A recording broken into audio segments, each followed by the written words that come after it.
오늘 우리가 함께 묵상할 말씀은 역대기하 19장 4절에서 9절까지의 말씀입니다. 역대기하 19장 4절에서 9절까지의 말씀을 읽고 오늘 우리에게 주시는 하나님의 은혜를 함께 좀 나누도록 하겠습니다. 여호사밧은 예루살렘에 살면서 브엘세바에서부터 에브라임 산간 지역에 이르기까지 민정을 살피러 다녔으며 백성들을 주 그들의 조상의 하나님께 돌아오게 하였다. 그는 또 온 유다의 요새화된 성읍에 재판관들을 임명하여 세우고 그들에게 말하였다. 그대들은 맡은 일을 할 때에 삼가 조심하여 하시오. 그대들이 하는 재판은 단순히 사람을 기쁘게 하는 것이 아니라 그대들이 재판할 때에 그대들과 함께 계시는 주님을 기쁘시게 하는 것임을 명심하시오. 주님을 두려워하는 일이 한순간이라도 그대들에게서 떠나지 않도록 하시오. 주 우리의 하나님께서는 불의하지도 않으시며 뉘우침도 없으시며 뇌물을 받지도 않으시니 재판할 때에 삼가 조심하여 하도록 하시오. 이 밖에 예루살렘에서도 여호사밧이 레위인들과 제사장들과 이스라엘 가문의 족장들 가운데서 사람을 뽑아 재판관으로 임명하여 주님의 법을 어긴 경우를 포함하여 예루살렘에 사는 모든 주민의 송사를 재판하게 하였다. 그는 재판관들에게 다음과 같은 명령을 내렸다. 그대들은 이 일을 주님을 두려워하는 마음으로 성실하게 온 마음을 다하여 수행해야 하오. 아멘. 오늘 우리가 읽은 본문의 그 부제는 여호사밧의 개혁이라고 적혀 있습니다. 부제에 맞게 본문 안에는 여호사밧의 치적에 대한 내용이 기록되어 있는데요. 그는 브엘세바에서 에브라임 산간 지역까지 직접 민정을 살피기 위하여 부지런히 다녔던 왕이었고요. 그렇게 다니면서 여호사밧은 백성들이 여호와 하나님께 돌아오도록 했습니다. 하나님께서 다스리시는 신정 국가인 이 남유다의 왕으로서 반드시 해야 할 일을 이 여호사밧이 성실하게 하는 모습이 담겨 있는데요. 그런데 이 중에서도 그가 중요한 치적으로 삼고 있는 건 성읍마다 재판관들을 임명해서 재판이 공정하게 이루어지도록 한 것, 그것이 기록되어 있죠. 그는 재판관들을 임명하고 그들에게 그들의 일들이 단순히 사람을 기쁘게 하는 것이 아니라 그들과 함께 사시는 그 하나님을 기쁘시게 하는 것임을 꼭 기억하도록 만듭니다. 그래서 여호사밧이 그들에게 엄중하게 명하는 것이 있었어요. 무엇입니까? 하나님을 두려워하라는 것이었습니다. 7절의 말씀이죠. 주님을 두려워하는 일이 한순간이라도 그대들에게서 떠나지 않도록 하시오. 여호사밧의 개혁이요. 그 재판관들을 요새화된 성읍마다 임명한 것만 있지는 않을 겁니다. 그럼에도 이 부분을 골라서 기록한 데는 이유가 있을 텐데요. 저는 하나님께서 여호사밧의 개혁이 남유다의 이 사법 시스템을 정비한 것에 있지 않다고 말씀하고 싶으셨다고 생각이 들었습니다. 여호사밧의 개혁은 남유다의 이 사회적인 시스템을 손본 것이 아니라 리더 그룹으로 시작해서 하나님을 향한 영적인 태도를 개혁하려고 했던 것이라고 하나님께서 지금 말씀하시고 가르치시려 이 부분을 기록하셨다고 생각합니다. 여호사밧의 이 개혁의 핵심은 그가 재판관들을 임명하고 엄중하게 명한 7절의 말씀에 있죠. 하나님을 경외하는 태도와 일터를 연결하는 것, 저는 이것이 개혁의 핵심이었다고 생각해요. 겉으로 보면 여호사밧은 시스템을 손본 것으로 보입니다. 그러나 여호사밧이 개혁하려고 한 것은요, 하나님을 향한 이스라엘의 리더 그룹과 백성들의 영적인 태도였던 거예요. 그리고 그 영적 태도와 그들의 일터를 통합시키는 일입니다. 하나님을 두려워함으로 재판의 일을 하여서 이스라엘 안에 공의를 강물처럼 흐르게 하는 것이죠. 말씀을 준비하다가 어떤 목사님의 글을 읽게 되었어요. 어느 교회에 새로 부임하신 목사님께서 한 가게를 운영하시는 교인과 대화를 하다 충격을 받으셨다는 내용의 글입니다.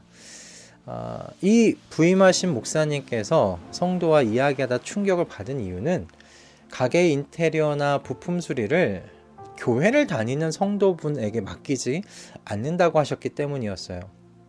뭐 그럴 수도 있겠다 생각할 수 있지만 이 성도님의 대답이 목사님께 충격이 되었던 건 교회를 다니는 성도가 교회를 안 다니는 분들에 비해서 일을 더 소홀히 하고 허술하게 하기 때문이라는 것이었어요. 그래서 자신은 교회를 다니지만 가게에 일을 맡기는 건 믿지 않는 사람들을 고용한다라는 이야기였습니다. 물론 이 이야기를 읽으면서 저는 모든 그리스도인들이 이와 같다고 생각하지 않아요. 일부에 해당하는 일이 아닐까 생각했습니다. 그럼에도 불구하고요. 이런 일들이 우리 주변에서 종종 왕왕 일어나고 있는 것 같아요. 왜 이런 일들이 여러분 일어나는 걸까요? 저는 교회가 성경 공부, 전도 훈련 등과 같은 하나님과 개인의 이 신앙 훈련에 대해서는 많은 노력과 시간을 썼지만 신앙과 일터를 통합하는 이런 신앙에 대해선 많은 노력을 기울이지 않았던 건 아닌가, 그런 가르침이 거의 없었던 건 아닌가, 그런 생각을 좀 했습니다. 실제로도 교회를 좀 돌아보면요, 교회의 세미나 프로그램을 살펴볼 때 개인의 구원, 개인의 신앙 훈련, 개인의 기도와 전도 생활에 대해서는 참 많죠. 그러나 일터와 삶을 통합한다는 것에 대한 공부와 훈련은 그에 비해 턱없이 부족한 게 사실이잖아요. 하지만 여러분, 초대교회의 바울 사도는요, 그의 가르침에서 이 신앙과 일터를 분리하지 않았어요. 구원받은 성도, 하나님의 사랑과 은혜를 경험한 성도는요, 그의 일터에서 다른 사람들과 다른 관점으로 일해야 한다고 가르쳤습니다. 골로새서 3장 저는 22절과 23절의 말씀이 좀 대표적인 말씀이 아닐까 싶어요. 종으로 있는 이 여러분, 모든 일에 육신의 주인에게 복종하십시오. 사람을 기쁘게 하는 사람들처럼 눈가림으로 하지 말고 주님을 두려워하면서 성실한 마음으로 하십시오. 무슨 일을 하든지 사람에게 하듯이 하지 말고 주님께 하듯이 진심으로 하십시오. 바울이 말하는 종은 헬라어로 이게 둘로스인데요. 이는 그 돈을 주고 고용한 일꾼을 말하는 게 아니었습니다. 돈을 주고 산 노예를 말하는 거예요. 이 노예는 자유로운 몸 아니었고요. 주인이 시키는 일을 수동적으로 해야 하는 사람들이었습니다. 그러므로 이들에게는 그 소망이라는 게 없었을 거예요. 그런 이들에게 저는 지금 바울이요, 사명감을 가지고 일하라고 지금 말하고 있다고 생각했습니다. 주인이 시키는 일을 눈가림으로 하지 말아라. 그 이유가 주님을 두려워하는 마음으로 주님께 하듯이 해야 하기 때문이다. 그러니 성실하게 주인이 시키는 모든 일에 복종하라고 이야기합니다. 여러분, 이게 사명감을 가지고 일하라는 것이지 다른 말로 대체가 되겠습니까? 그런데 여러분, 노예와 사명감이 어울리는 단어입니까?